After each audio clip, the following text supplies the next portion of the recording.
Хэн ч үл хүрч чадах эрдэнэс нуусан арал. Хүн төрлөختөн эдүгээ газрын доорх металл болон эрдэнэсийн санг хайхад өндөр технологийн цахилгаан багаж хэрэгсэл ашигладаг. Гэвч эрдэнэс хайгчдын хорхойг хүрхэн арааны шүлсийг нь асгаруулсан царс модны арал дахь эрдэнэсийн санг технологийн ямар ч өндөр түвшинд хийгдсэн багаж техник олж чадаагүй л байна. Итгэхэд бэрхч эрдэнэс тэнд байгаа нь маргаангүй үнэн. Гисэн хэдий ч бараг 200 гаруй жил хүний хүсэл, техникийн дэвшил эрдэнэст хүрч чадаагүй юм. Энэхүү эрдэнэс Жон Линдсийн шунлыг хөдөлгөн амьдралыг нь алдуулан эдийн засгийн бүрэн уналтанд оруулсан байдаг. Мөн энэ арлын анхны эрдэнэс хайгчид болох Тони Вакхам, Маккинес, Джек Смит нарын бүлэг найзуудыг хүртэл хоосруулан дампууруулжээ. Амжилт олоогүй хайгчдын тоонд Америкийн ерөнхийлөгч Франклин Рузвельтийг ч оруулж болох бөгөөд азар тэрээр арал дээр найз нөхдийн хамт зуны амралтаа сайхан өнгөрүүлж зарцуулсан мөнгө нь түүнд дахин хизээч дутагдаагүй билээ.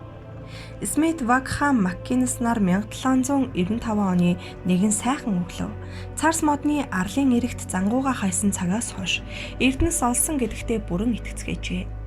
Эдгээр залуус Шинэ Шотландын эрэгт далайн давалгаа намуухан шугсан Люнеберг хотод амьдардаг байжээ. Царс модны арал хэмээх нэр нь энэ арлыг бүрхэн ургасан царс модон ойноос үүдэлтэй нэр юм. Далайн дээрэмчид хөгжиж байх үед энэ арал их газарт ойр усан онгоц засварлах амарч өнчгөд хамгийн тохиромжтой газар байжээ. Царс модны аралд эрдэнэс нуусан тухай ямар нэгэн тэмдэглэл түүхийн баримт байдаггүй ч хизээч юм хэн нэгэн нь аргагүй нэрхэнд эрдэнэс нуусан нь өнөөдрийн хүртэл хүний гар хүргэлгүй байсаар байгаа тухай олон баримтууд байдаг. Джек Смит ба түүний нөхөд эрдэнэс хайгчид биш. Амралтаараа адал явдал хайн төрсөн хотоосоо зугаалахаар гарсан загасчид байжээ. Тэд заваар ирж арлыг сайтар шинжин самнасан байна. Арлын түүх хэсэгт эргээс хэдхэн алхмын газарт зарим аврах зарснууд дээр ямар нэгэн эргүүлгэн дугуйт техникийн мөр гарсан байх нь ажиглэгджээ. Энэ мөр тэдний анхаарлыг татав. Газар ухаж үзтэл нэгэн царсны дор 4 м хөндлөн огтлол бүхий хүний гар хүрсэн нь илт мэдэгдэх дугуй хэлбэртэй налуу талбай олов. Авраг модны мөчөрт эргүүлэгт дугуй бэхэлж ухсан гүн нүхэнд маш хүнд зүйлийг булгаж байсан байх. 3 загасчин залуу энэ таамагтаа эргэлдсэнгүй. Аралд эргэж ирэхээр тохиролцсон хүрд царил авчирхаар их газар руу явцгаав. Маргааш өглөө нь гэхэд газар ухах ажил хэдий эхэлж гисэн байлаа. Ойролцоогоор 4 м гүн ухсны дараа тэд хүний гараар зас жанзалсан нэмгэн чулуун давхраг олсон байна. Энэ чулуунууд хэдийгээр сэтгэл сэргээж урам өгөхөөр байсан ч ямар ч үн цэнгүй зүйл байв. Дахин хэдэн метр гүн ухтал 70 модны кокс самбарны хялгас дэвсэн давхаргад хүрчээ. Бараг 7 метрийн гүнд мөн л коксны хялгасан давхарга олдов. Энэ бүхэн хүний гараар хийгдсэн бөгөөд маш хичээж ажилласан харагдаж байлаа. 3 залуу ямар ч хүчгүй болтлоо ядарчээ. Бараг 10 м гүн ухаад хатуу шавартай барьцалдсан авраг царсны тайртас болов. Хэдэн 7 хоногийн хүнд хөдөлмөрийн этэс цус хурсан эвэрсэн гар өчүүхэн төдий найдвараас өөр юу ч тэдэнд үлдсэнгүй. Тиймээс их газарт буцаж хөрөнгө оруулагч хайсан боловч тэдний үгэнд итгэж царс модны арал дээр эрдэнэс нуусан далайн дээрэмчдийн тухай ярианд хүрч хамаг мөнгөө цацахан олдсонгүй. Удсанчгүй Джек Смит гэрлэж царс модны арал дээр найзуудын хамт угсан цооногоос 200 м зайтай газар бяцхан байшин барин амьдарч эхэлжээ. 3 найз цооногийг 7 жил тасралтгүй явуулж улам гүнзгэрүүлсээр л байлаа. Тэд зөвхөн хүрц царилнаас өөр тохиромжтой багажгүй байснаас ажил маш хүндрэлтэй байв. Бэхэлгээ байхгүйгээс нүхний хан байнга нурж цооногийг дарж байв. Ажил гайхалтай удаан урагшилж 1803 он гэхэд дөнгөж 11 м гүнтэй байлаа. Тэр жил Смит анхны хүүхдээ эмчийн хяналтанд ор төрүүлэхээр эхнэрээ дагуулan Люнеберг хот руугаа явжээ. Тэд Жон Линдс эмчид очиж үзүүлсэн эмчийн хувьд хувь заяаны тохиол болсон гэлтэй. Смит түүнд царс модны арал дээр ухсан цооногийн тухай ярьж, эрсдэл ихтэй бизнест оролцсон хамтран ажиллах бодол төрүүлж чаджээ. Мөнгөтэй болсон тул ажилчид хүслэн авч цооногийн хананд сайн бэхэлгээ хийлгэсэн байна. Ажил хамаагүй эрчтэй өрнөж тооноор нь модны тайртас хугархайнууд асар их хэмжээний коксны самрын яс хялгас дээш нь гаргаж зөөжээ. Цаанагт байс хийгээд хизээч юм усан онгоцонд хэрэглэж байсан чигжээс гарч ирж байв. 27 метрийн гүнд хүрээд цооног ухагчид хүрзний үзүүр хатуу чулууг цохих чимээ гарахыг сонсов. Энд барзгар гадаргуу дээр ойлгомжгүй хачин төрсөйлсөн хавтгай чулуу олжээ. Энэ чулууга нандинан хадгалж олон эрдэмтдэд үзүүлсэн хэдий ч хинэн ч хачин дүрс бичгийг тайлж уншиж чадаагүй байна. Эцэст нь Смит тэр чулууг гэрийнхээ задгаа зуухны нүүрэнд шаварцсан хинч хулгайлж чадхааргүй. Хизээч алга болохооргүй хадгалах газар болжээ. Түүнийг нас нүгтсний дараа зуухыг нураан чулууг Халифакс руу авч явснаас хойш сураг тасарчээ. Сонирхолтой хачин чулуу олдсон явдал нь Линд Симч ба түүний найз нөхдийг дахин хөрөнгө гаргаж цооногийг үргэлжлүүлэн ухахад нөлөөлсөн байна. Тэдний олж авах гэж үхэн хатан зүтгэж буй зүйлийг ингэтлээ сайн нуусан хүн ядууч биш, бас тэнэгч биш хүн байсан төдийгүй хайж буй эрдэнэс олдох цаг тун удахгүй гэдэгт тэд бат итгэж байлаа. Тэдний тооцоогоор ядаж 30-аад метр гүн ухаж байж үнэт эрдэнэс олдох байв. Гэвч оронд нь аврах царсны тайрдас усан онгоцны чигжээс гарч ирсээр л байв. Энэхүү давхаргыг аль болох хурдан ухаж дуусгахын тулд ажилчдыг 2 дахин хурдан ажиллахыг Линд Симч даалгажээ. Багажнууд хатуу модыг дааж ядан байсан ч ажилчид газар доор байрлах хүндийг нээн олж чаджээ. Энэ үед аль хэдийн харанхуй болсон байсан тул хөрөнгө оруулагчид ажлаа өглөө эрт үргэлжлүүлэхээр шийдэцгээв. Дөнгөж нээсэн газар доорх хүндэд тэдний хайсан эрдэнэс байгаа гэдэгт эргэлдсэнгүй. Гэтэл өглөө эртлэн боссон ажилчид итгэмээргүй гүн ухсан цооног нь 3-2 хүртлээр усаар түрсэн байхыг олж харжээ. Хөрөнгө оруулагчид цөхөрсөндөө ус шавхах техник худалдаж авчран угсарсан ч үр дүн багтаа байлаа. Өдөржингөө ус шавхсан ч өглөөн нь босоод харахад эргээд л дүрчихсэн байдаг байв. Цөхөрсөн хүн аргаа барсан үйлдэл хийдэг гэдэг. Линд Симч болон түүний нөхөд ус дүүрсэн цооногийн дэргэд дахин өөр цооног ухахаар шийджээ. Энэ удаад хүрэх газрынхаа хэмжээг мэдэж байсан учраас эрчимтэй ухаж байв. 33 метр гүн цооног ухаад эрдэнэс байж болох хүндийг доороос нь ухаж 2 цооногийг холбохоор олжээ. Холбоо савнд хийсэн шингэн ижил төвшөнд байдаг тухай физикийн хууль хэнийхэн ч санаанд ороогүй бололтой. Хонгол ухан 2 цооногийн холбомогт шин цооног руу ус урсан орж 3 ажилчид живж амиа алджээ. Амьд үлдгэсэд усаар дүүрсэн 2 цооногийг айдас дүүрнүүдээр амьсгаа дараа нь ширтэж байлаа. Энэ ус тэдний нөхдийг төдийгүй олон сарын хөдөлмөрийг нь залхин чимээгүй цэлэлцэж байв. Ийхүү Линд Симч болон түүний нөхөд бүрэн дампуурчээ. 40 жил царс модны арлын эрдэнэсийн тухай яриа бараг домог болон үлдэж өвлийн урт үдэш үлгэр мэт яригддаг болжээ. Гэвч Линд Симч домог ярианы баатар биш, ясмах бүхий амьд хүн байв. Энэ домгийн амьд баатарт эрдэнэсийн дэргэд гараа сонгоход л хүрхтүүдийн газар очих боломжийг амьдрал 40 жилийн өмнө олгожээ. Ус байгаагүй бол байдал ямар ч байх байсан юм блэ. 1849 онд Калифорни мужид алт хуусан халуурал газар авч эхлэхэд олон хүний зорилго үзэл бодол өөрчлөгдсөн байна. Линд Симч бас царс модны аралд булаатай эртний мөрөөдөлтөд хүрэхээр дахин шийджээ. Тоглоомонд мөнгөө тавин мөрөцгөөс буцахгүй хэсэг хөөрсөн хүмүүсийг нэгтгэн царс модны арал руу хөдөлжээ. Смит Вакхам Маккинес нарын 40 жилийн өмнө ухсан анхны цооногт ажил эхэллээ. Цооног хэдийгээр усаар дүүрсэн хിവэр байсан ч усны түвшин багассан байв. Энэхүү багасалт найдвар төрүүлэхээр харагдаж байлаа. Усыг шавхан цааш ухсаар 33 метр гүнд очтол гүлгэр чулуун давхаргад тулав. Линд Симч цооногийн гүнд ямар нэгэн чулуу байсан тухай огт санахгүй байв. Гэвч энэ саад нь ажил улам эрчимчгэд нөлөөлж чулуун дор юу байгааг үзэх хүсэл хүн бүхэнд төрүүлжээ. Тэд өрөмдөх багаж угсран хэрэглэж байтал гар өрмийн хошуу тун удалгүй хатуу шохон давхархад тулав. Үүний дараа царс модны тайрцсан давхарх таарч нефт өрөмдтөл хагас метр орчим өргөнтэй хөндий олджээ. Ажилчид нээлтэндээ бөөн хөөр болон сэтгэл хангалуун байсан ч өрөм нь ямар нэгэн зүйлд тулан гатсан бүх баярыг унтрааж орхив. Нэг хэсэг ноцолтсны эцэст өрмийг гатсан зүйлээс нь гаргахаар оролдож байсан 5 ажилчин өрмийн хошуу сулран гарч ирэхийг хараад дуу алдцгаалаа.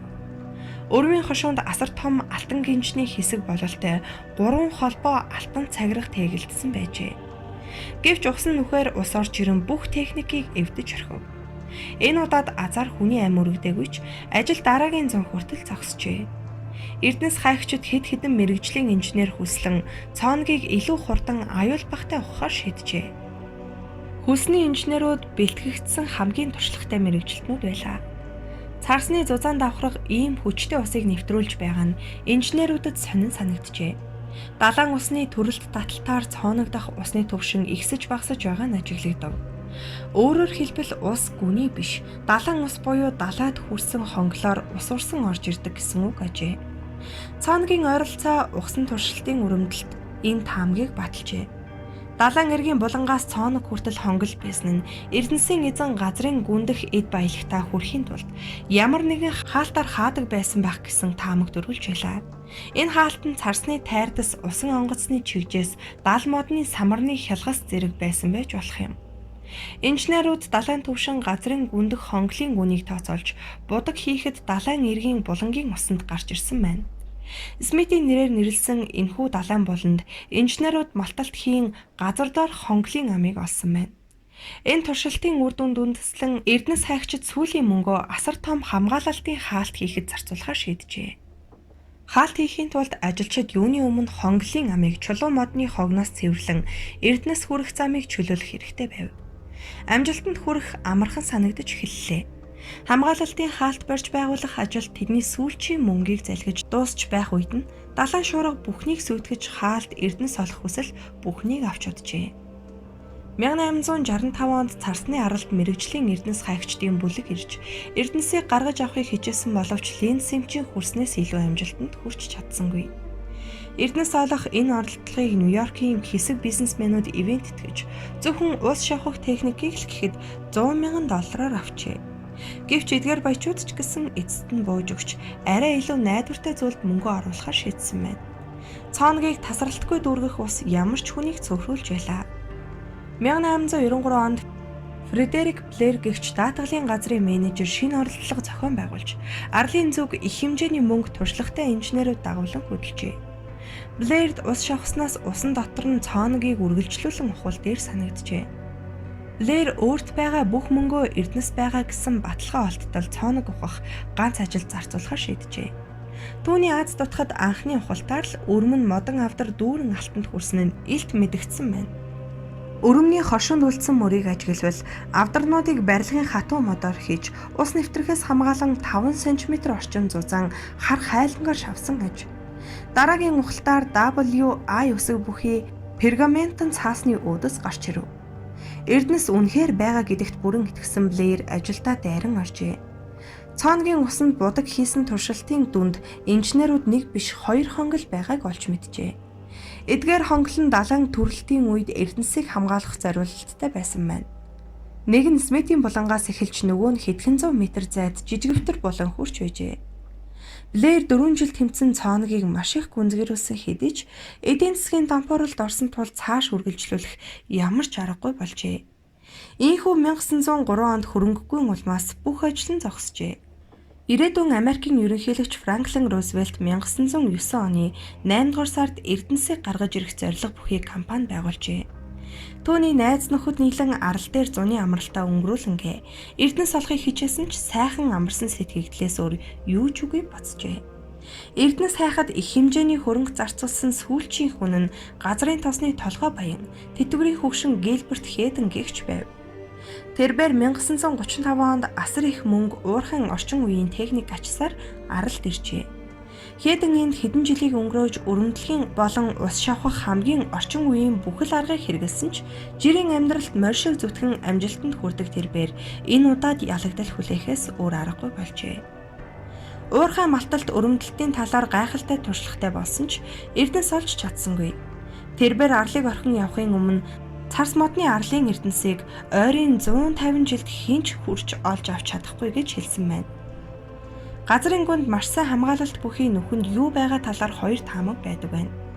Эдгээр таамагуд Эрдэнэсийн санг Францын түүхэн дэх томхон үйл явдалтай холбон тайлбарладаг ажээ.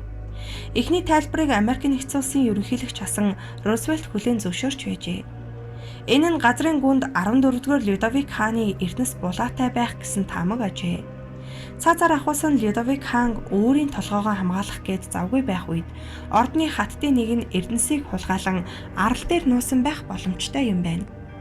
Баримтанд өгүүлэхдээ яг тэр үед нэгэн эмэгтэй царс модны арлаас хэдхэн километр зайд байрлах Францын усан боомт хот болох Люксембургт ирсэн гэж тэмдэглэгдсэн байдаг ажээ.